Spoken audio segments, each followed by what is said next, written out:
بسم الله الرحمن الرحيم. السلام علیکم ورحمۃ اللہ وبرکاتہ۔ نحمدہ ونصلی علی رسولہ الکریم، اما بعد۔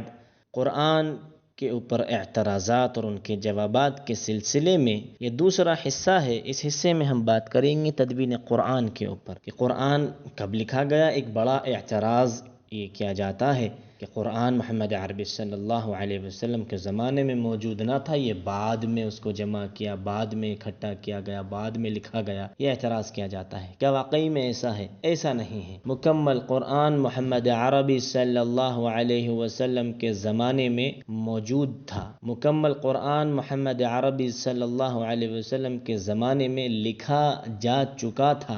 مکمل قرآن لکھا جا چکا تھا۔ فرق اتنا تھا جیسا کہ آج ایک کتابی شکل میں مکمل قرآن آپ کے اور ہمارے ہاتھوں میں موجود ہے، ویسا قرآن اس وقت موجود نہ تھا، اس بنا پہ کہ وسائل نہ تھے، اتنے زیادہ کاغذ اور قلم موجود نہ تھے کہ ان کو ایک مرتب شکل میں، ایک کتابی شکل میں جمع کر دیا جائے۔ حالانکہ پورا قرآن موجود تھا، الگ الگ مصاحف کے اندر الگ الگ چیزوں کے اوپر لکھا ہوا تھا، کہیں پیڑ کی چھالوں کے اوپر، ہڈیوں کے اوپر، کاغذوں کے اوپر مکمل قرآن موجود تھا۔ مکمل قرآن محمد عربی صلی اللہ علیہ وسلم کے زمانے میں لکھا جا چکا تھا، ایک جگہ جمع نہ تھا۔ ترتیب موجود تھی، جس طرح سے محمد عربی صلی اللہ علیہ وسلم نے اسے ترتیب دیا اللہ سبحانہ وتعالیٰ کے حکم سے کہ سورۃ الفاتحہ پہلی سورت ہونا اور آخری سورت جو ہے سورۃ الناس ہونا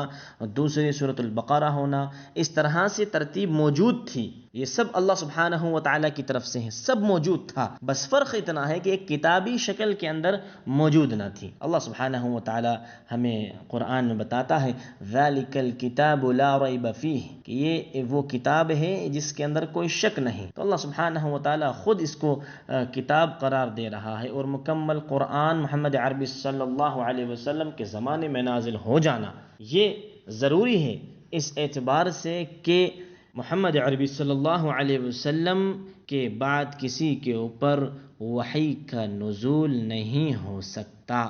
اسی طریقے سے ہمیں صحیح بخاری کے اندر ایک حدیث ملتی ہے جو حدیث نمبر 2990 ہے، اور اس حدیث کو سنانے سے پہلے میں یہ بتاؤں کہ ہمارے اسلاف نے کس طریقے سے ان چیزوں کو لیا ہے کہ امام بخاری رحمۃ اللہ علیہ اس حدیث کو جو میں بیان کرنے جا رہا ہوں وہ اس باب میں لے کر آتے ہیں کہ باب السفر بالمصاحف الى الارض العدو۔ سبحان اللہ، باب اس بارے میں کہ سفر کرنا مصحف کے ساتھ، مصاحف کے ساتھ عدو، دشمن کی زمین کی طرف۔ سبحان اللہ۔ اب مصحف کہتے ہیں ایک کتابی شکل میں کوئی چیز موجود ہو، اس کے اوپر اطلاق ہوتا ہے مصحف کا۔ امام بخاری رحمۃ اللہ علیہ باب باندھ رہے ہیں کہ باب السفر بالمصاحف الى الارض العدو، کہ سفر مصحف کے ساتھ دشمن کی زمین کی طرف، اس بارے میں باب۔ یہ عبداللہ بن عمر رضی اللہ تعالیٰ عنہ کی روایت ہے، وہ فرماتے ہیں کہ ان رسول اللہ صلی اللہ علیہ وسلم نہا ان یسافر، کہ محمد عربی صلی اللہ علیہ وسلم نے منع فرمایا کہ دشمن کی زمین کی طرف قرآن کے ساتھ سفر نہ کیا جائے۔ اسی حدیث کو امام مسلم رحمۃ اللہ علیہ لے کر آتے ہیں کتاب الامارتی کے اندر، اور باب باندھتے ہیں باب النہی ان یسافر بالمصحف الى الارض الكفار اذا خیف وقوعه بایدیہم۔ سبحان اللہ، باب اس بارے میں کہ منع ہے سفر کرنا مصحف کے ساتھ کفار کی زمین کی طرف، کہ ڈر ہو، اس بات کا خوف ہو کہ قرآن ان کے ہاتھوں میں لگ جائے گا۔ سبحان اللہ، یعنی کہ منع اس اعتبار سے کہ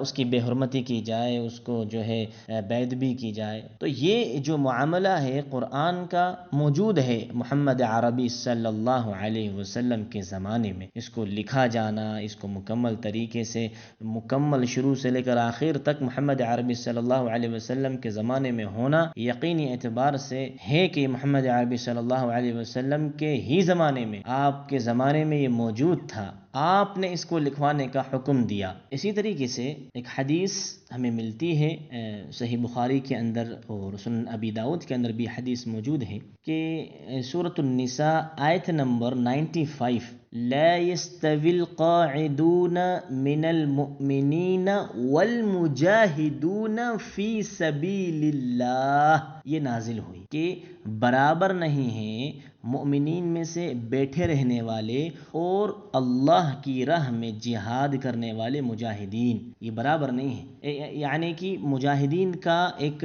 الگ معاملہ ہے، بڑھ کر معاملہ ہے، اور جو بیٹھے رہیں وہ ان کا ایک الگ معاملہ ہے، یہ لوگ برابر نہیں ہیں۔ تو اس وقت اللہ کے رسول صلی اللہ علیہ وسلم جب یہ قرآن کی آیت جب آپ کے اوپر نازل ہو رہی تھی تو وہاں پر ام مکتوم رضی اللہ تعالی عنہ کھڑے ہوئے تھے آپ کے پیچھے، جو کہ اندھے نابینا صحابی تھے۔ وہ کہتے ہیں کہ اللہ کے رسول صلی اللہ علیہ وسلم، یعنی کہ میں جو ہوں اندھا ہوں، تو ایسا کیا معاملہ، اب میں تو نہیں جا سکتا۔ تو اللہ سبحانہ و تعالیٰ نے پھر اسی وقت جب یہ ام مکتوم رضی اللہ تعالی عنہ نے کہا محمد عربی صلی اللہ علیہ وسلم سے، تو محمد عربی صلی اللہ علیہ وسلم کے اوپر وحی نازل ہوئی کہ اب جو قرآن کے اندر موجود ہے، لا يستوي القاعدون من المؤمنین غیر اولی الضرر والمجاہدون فی سبیل اللہ باموالہم وانفسہم، تو غیر اولی الضرر اس وقت نہیں موجود تھا۔ جیسے ہی ام مکتوم رضی اللہ تعالیٰ عنہ نے یہ بات اللہ کے رسول صلی اللہ علیہ وسلم سے کہی تو اللہ سبحانہ و تعالیٰ نے یہ وحی نازل کر دی کہ اپنی جانوں اور مالوں سے اللہ کی راہ میں جہاد کرنے والے مومن اور بغیر عذر کے بیٹھے رہنے والے مومن برابر نہیں ہیں۔ یہ معاملہ ہو جانے کے بعد جن صحابی کو بلایا گیا تھا یہ حدیث کو لکھوانے کے لیے، تو اللہ کے رسول صلی اللہ علیہ وسلم فرماتے ہیں کہ اکتب فکتبت فی کتف، زید بن حارث رضی اللہ تعالیٰ عنہ فرماتے ہیں یہ ان کو بلایا گیا تھا کہ یہ قرآن کی آیت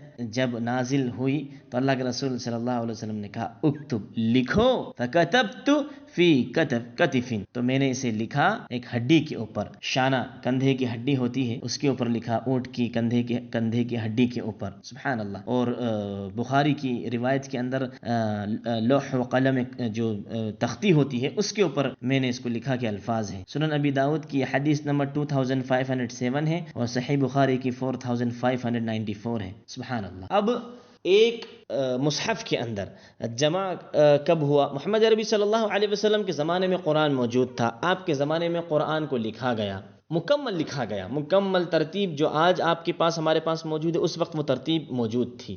پھر اس کو جمع ایک مصحف کے اندر کب ہوا؟ تو یہ محمد عربی صلی اللہ علیہ وسلم کے بعد جیسے جیسے وسائل پیدا ہوتے گئے، جیسے جیسے آسانیاں ہوتی گئیں، ویسے ویسے جو ہے اس کو معاملہ اختیار کیا گیا۔ پھر محمد عربی صلی اللہ علیہ وسلم کے بعد ابو بکر صدیق رضی اللہ تعالی عنہ نے ایک مصحف کے اندر اس کو جو ہے جمع کیا، ایک مصحف کے اندر محمد عربی صلی اللہ علیہ وسلم کے بعد ابو بکر صدیق رضی اللہ تعالی عنہ نے جمع کیا۔ وہ سلسلہ چلتا رہا عمر بن خطاب رضی اللہ تعالیٰ عنہ کے زمانے کے اندر بھی، عثمان بن عفان رضی اللہ تعالیٰ عنہ کے زمانے کے اندر بھی۔ عثمان بن عفان رضی اللہ تعالیٰ عنہ نے مزید اس کے اندر جو ہے وسائل کے اعتبار سے، معاذ اللہ جس طرح سے یہ اعتراض کیا جاتا ہے کہ 3 خلفاء نے اس کے اندر کچھ داخل کرا، نعوذ باللہ، ایسا کچھ بھی نہیں ہے۔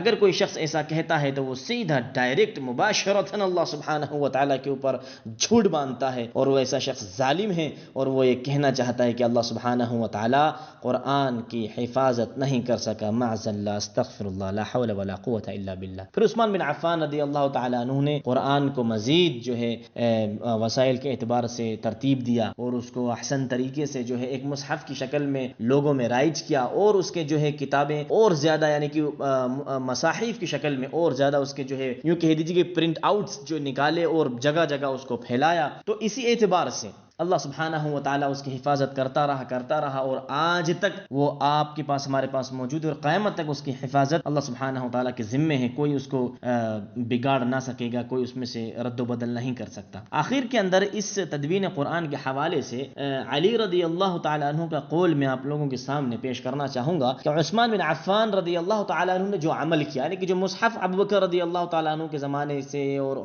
عمر رضی اللہ تعالیٰ عنہ کے زمانے میں بھی وہ چلا، پھر عثمان بن عفان رضی اللہ تعالیٰ عنہ نے اس کے پرنٹ آؤٹس جو ہے نکالے اور مصاحف کے اندر شکل کر کے دنیا میں جو پھیلایا، تو اس متعلق علی رضی اللہ تعالیٰ عنہ کہتے ہیں کہ اگر میں اس وقت عثمان بن عفان رضی اللہ تعالیٰ عنہ کی جگہ ہوتا تو میں بھی وہی کرتا جو عثمان بن عفان رضی اللہ تعالیٰ عنہ نے کیا ہے. سبحان اللہ، اللہ اکبر. یہ محبت ہے علی بن ابی طالب رضی اللہ تعالیٰ عنہ کی اور صحابہ کرام کی اور خلفاء کی. مگر جو ظالم لوگ ہیں اس کو غلط طریقے سے بتاتے ہیں. اللہ سبحانہ وتعالیٰ ان کے شر سے، ان کے فتنے سے ہم لوگوں کی حفاظت کرے. آمین آمین یا رب العالمین. سبحان ربک رب العزت عما یصفون وسلام علی المرسلین والحمد للہ رب العالمین.